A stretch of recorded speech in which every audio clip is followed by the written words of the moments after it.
Pauline Luna, babae muli ang magiging pangalawang anak nila ni Vic Soto. Alamin. Welcome back mga kabalita dito sa Balitang Sikat. Para sa ating showbiz chika, celebrity couple na sina Pauline Luna at Vic Soto.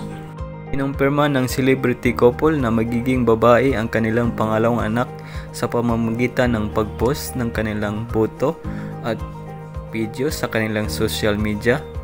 Nagdaos ang celebrity couple ng gender reveal party na inorganisa ng anak ni Vic Soto na si Danica Soto.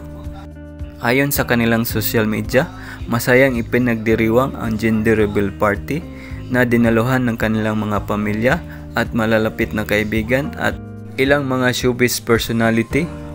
Walang kaalam-alam ang mag-asawa na magiging babae ang kanilang pangalawang anak sa pamamagitan ng paglaban ng babaeng maskot at lalaking maskot hanggang sa natalo ng babaeng maskot ang lalaking maskot.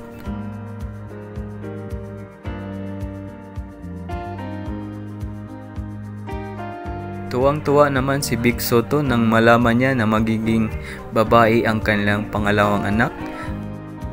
Dahil ayon sa kanyang asawang si Pauline Luna, pinagdarasal niya ito at ng kanyang anak na si Tali na magiging babae ang kanilang pangalawang anak.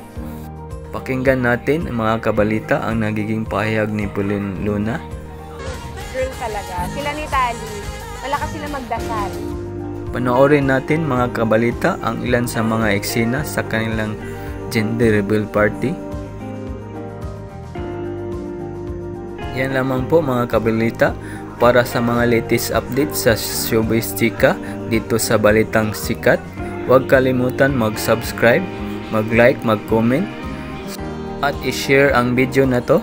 Maraming salamat po.